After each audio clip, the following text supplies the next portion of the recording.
from St. Louis Public Radio. This is St. Louis on the Air.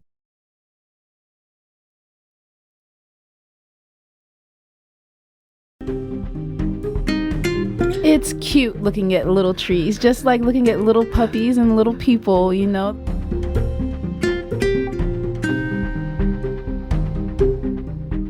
A tree story is when you're a young child and you're playing on your favorite tree, or you hug a tree, or you just notice the trees and it's left a deep impact in your life. The apple tree in their grandma's backyard, the tree they climbed in at the school playground.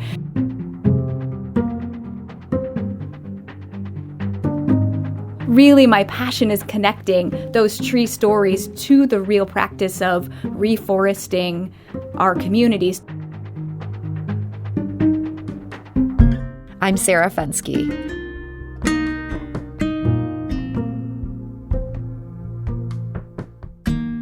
Forest ReLeaf of Missouri is obsessed with trees. They plant them, they grow them, they distribute them, often for free. Right now, they're focused on the Ville communities of St. Louis. That's an area in North City that includes the neighborhoods of the Ville, the Greater Ville, and Kingsway East. But they're also interested in bringing trees to a neighborhood near you. And joining us today to tell us more is Meridith McAvoy Perkins. She's the executive director of Forest ReLeaf of Missouri. Meridith, welcome. Thank you, Sarah. Happy to be here. And we're also joined today by Dale Chambers. She's a resident of and advocate for the Greater Ville neighborhood. Dale, welcome. Thank you for having me. So, Meridith, give us some background on this organization. What brought Forest ReLeaf of Missouri into being? Absolutely. So Forest ReLeaf is almost a 30-year-old nonprofit. We grow, we plant, and we advocate for trees. We have an office here in St. Louis City, and we have an 8-acre tree nursery out in Creve Coeur Park, where we're growing 20,000 native trees and shrubs that we're distributing to hundreds of community partners. Really, the goal is to increase urban tree canopy and healthy, resilient tree canopy across the region, and we're doing that one tree at a time. And so you've been there as director a few years now. What do you see as your main focus as you're dealing with all these tree-related issues? What we're seeing now is really utilizing trees as a solution. The idea that trees are just something pretty that we want in our backyard or we want to see in a park is important, and trees are beautiful, but now that we're looking at trees as part of a tool to some of these really huge emerging global issues like climate change, biodiversity, and really kind of a connection to people and nature, it's really important to think strategically about how we're investing in trees and where we are and what those trees are then doing for quality of life, public health, and all of the things that we really value.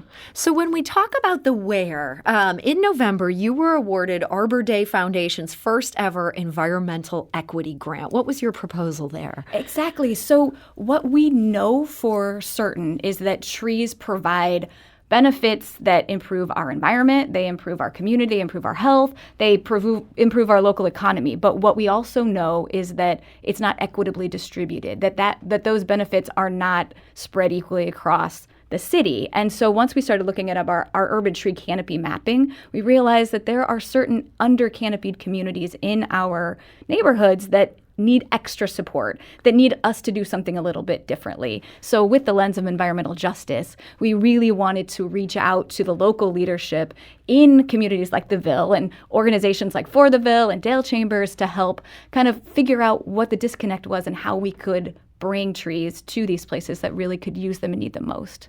So Dale, that's where you come into this through your work with the Ville. Historically, what's the tree situation been like in your neighborhood?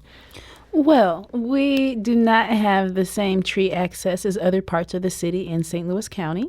And right now there is a situation where we're having the ash borer come through our area and more trees are getting cut down.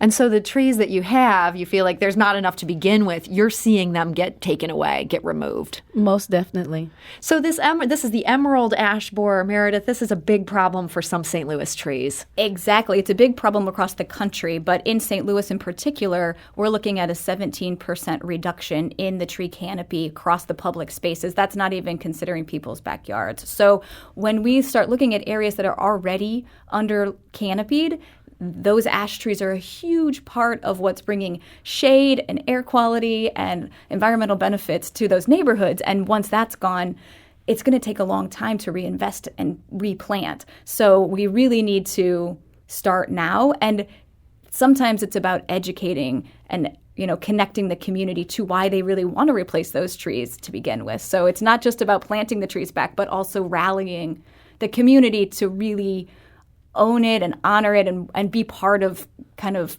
helping us figure out what best to bring back. So we have a diverse, resilient canopy where we won't run into this problem in the future. So Dale, with so many of these ash trees being lost, is this something that was top of mind for the neighborhood? I mean, we know neighborhoods are just constantly dealing with every last little thing.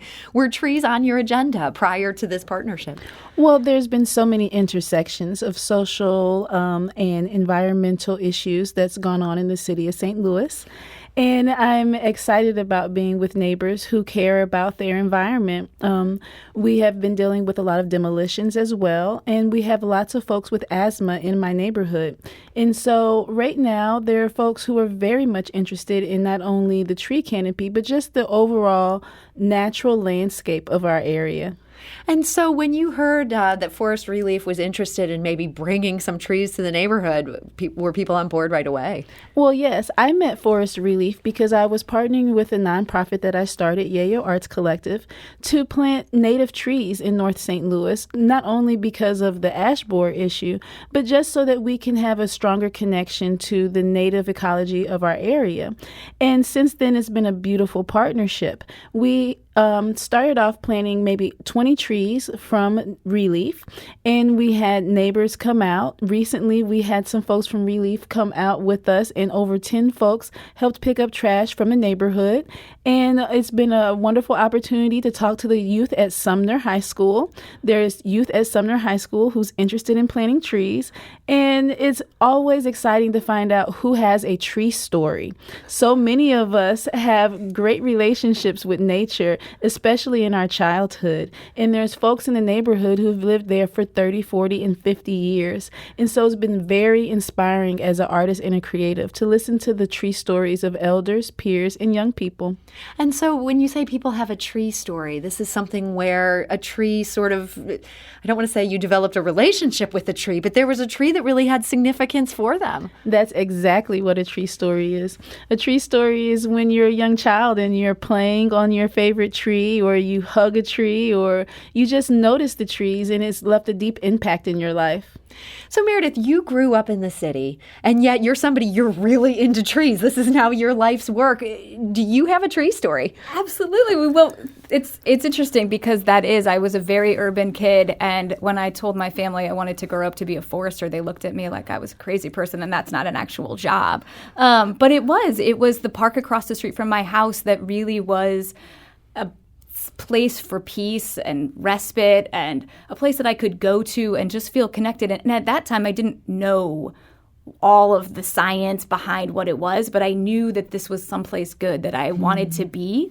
And so as I developed my professional career, I could have gone out to be a forester in a fire tower in Alaska somewhere, but really my passion is connecting those tree stories to the real practice of reforesting our communities to a place where everybody has access to that level of connectivity to nature. So you don't have to afford a flight to Alaska. You can just walk to a park that's in the city of St. Louis, or maybe even your neighbor's yard. Exactly. And the more we lose tree canopy, the less people have those tree stories that are so valuable. The apple tree in their grandma's backyard, the tree they climbed in at the school playground. And as we start seeing ash trees getting removed and trees being lost for development or other risks that we have, as less and less people have their own personal emotional connection, they're not advocates for this. And then we lose all of the real economic, environmental, and social benefits that we know are there. So I think of St. Louis as such a tree-rich city, and I think my perspective is slightly colored by the fact I moved here from Arizona. Like, we did not have good trees there. But sometimes if you're driving through some St. Louis neighborhoods in the summer, you feel like, there's a literal canopy overhead. You're almost driving through a tunnel of trees. But it's interesting how that plays out. It's not that every neighborhood has that. There's some neighborhoods that are frankly a lot hotter in the summer because they don't have that. That goes back to that environmental justice issue that you're talking about. That's right. And the way that trees are distributed, one of the things that you mentioned, we are so tree rich as a state, and it is really wonderful for us as Missourians to have a lot of different trees that can grow here. We have so many different diverse trees, so we can plant native trees that would have been here so we can help with the birds and the bees and the butterflies. But we also have to look out for our neighbors and our, fellow residents. And one place may be very tree rich and benefiting from lower temperatures, lower energy costs, improved public health, and just a few streets away might be suffering because of that lack of investment in the tree canopy. So the ash trees, those are kind of, we're moving away from those because of this emerald ash borer. You mentioned a particular focus on native trees with this most recent project. What are some of the trees you're filling in instead? Persimmons. Now I'm having a blank. I know this. Of course, a lot of shrubbery, so elderberry, gooseberry. But I want to say there's one more that I'm thinking of very strongly. Black cherry. The black cherry tree is specifically what we ordered from ReLeaf through their granting program. And when we're talking about cherries, we're talking about persimmons. These are technically fruit trees. Are they trees that could be a source of fresh fruit as well? So Dale is such a wonderful advocate for gardening and native food forests. So a lot of those trees, persimmons, pawpaws, service berries, that's such a wonderful thing that we can actually engage, especially with youth, in eating those fruits. But they're not necessarily the trees that we would also then be wanting to plant on street trees, for example. So we really have to look at the right tree in the right place for the right reason. If we want a shade tree, we want to plant a beautiful oak that's going to be there for 100 years. Or we want fall color, maybe we want a black gum or something else. So it really isn't just about what's your favorite tree or what should you plant, but what do you want it to do? Where is it going? And what's going to be the best tree for that site? And we have lots to choose from. We're talking today to Meridith Perkins. She is the executive director of Forest ReLeaf of Missouri, doing great work to bring more trees to our city. We're also joined by Dale Chambers, who's a resident of and advocate for the Greater Ville neighborhood. So Meridith, you got this grant. This is the first ever environmental equity grant to bring these trees to the Ville. What's going on with that project? I understand there's 200 trees specifically coming out of that grant. That's right. What we realized with our regular program, so what Dale has taken advantage of before is called our community program, where any community organization can apply for free trees from Forest ReLeaf. You fill out an application, you tell us you want 2 trees for your church or your public space, and we just give them to you for free. And that's a wonderful program, and people can apply now. But with this particular project and our environmental justice focus, we realized that in order to remove barriers, price isn't the only limitation. And so what we're hoping to do, and we're working on with Dale and For the Ville organization, is to start from that grassroots level and really get the input and the feedback from the neighbors, get partnership with the high school and the youth and the community leaders so that they can inform exactly what replanting looks like and where they want food forests and where they need shade and where they need all these different elements, so we can do it right and everyone can really be excited about it. So there's a number of these trees are going to public spaces, and then there's also a number going to private spaces. At this point, have you opened up the request for trees? Where does all that stand? Well, we are going to have a major announcement about that in our April 30th tree planting, where we'll be planting on public space in the Ville neighborhood. So that should get people's attention. You'll be out there digging holes for these trees. Yes, and I've heard from a little source that we might have a few trees as a giveaway that day. The other thing that I wanted to say is that not only are we just giving away these trees, we're working with neighborhood young folks so that we can help support the planting of the tree on the private property. Some folks may not have the ability to plant the tree or maybe even all the physical gumption, It takes a lot of work to water a tree every day or stay on top of it. So we are really working with the residents and the young folks so that we have a real community support about this and that there's more caregivers to the tree than just one homeowner.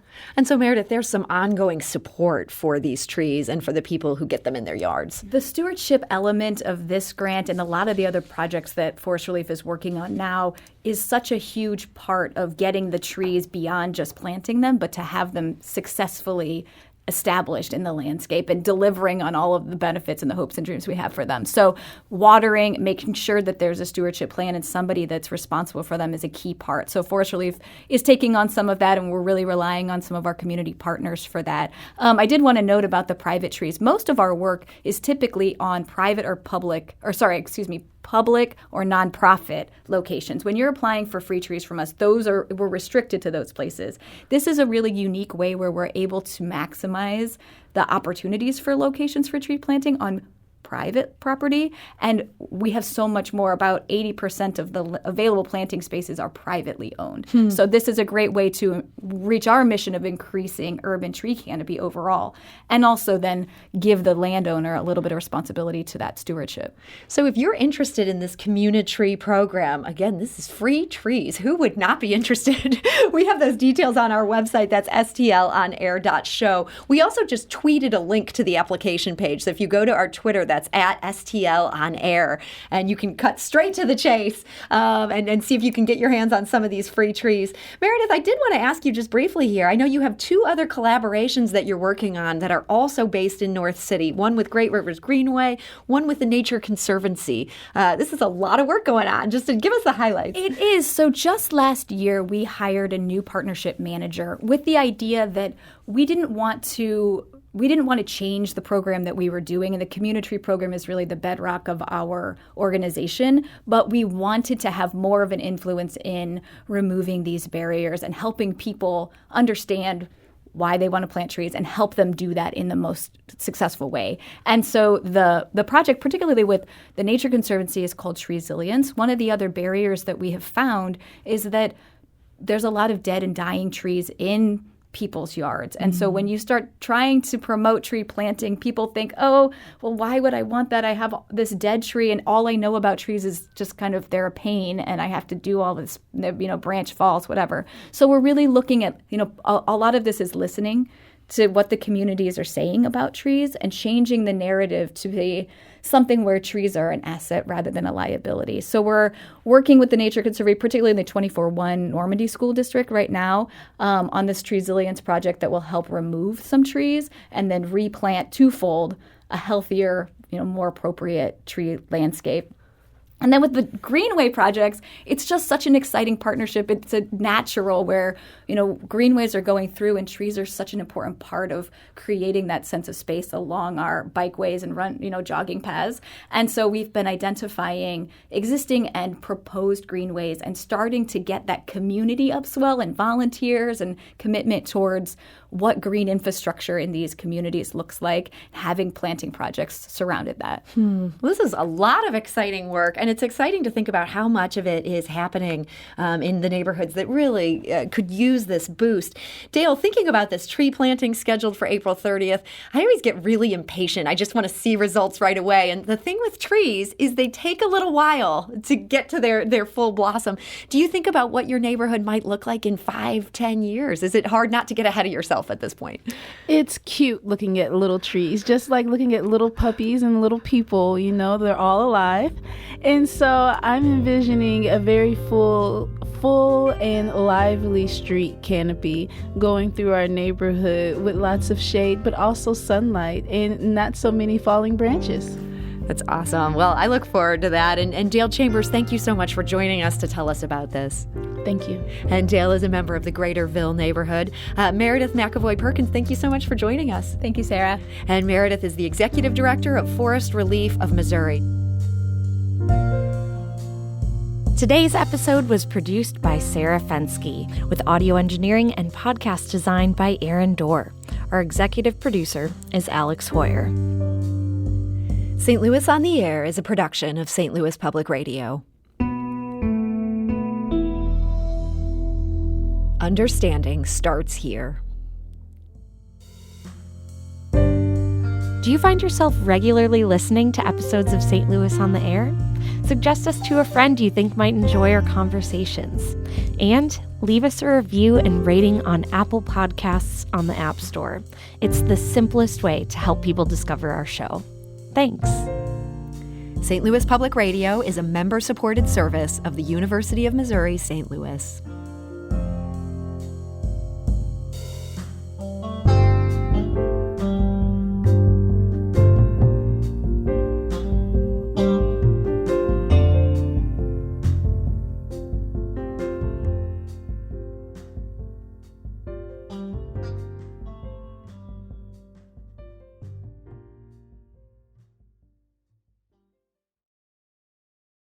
Support comes from the Missouri Forest Products Association, honoring Arbor Day on April 26th, with an ongoing commitment to sustainable stewardship and conservation of Missouri's forests. ChooseWood.com.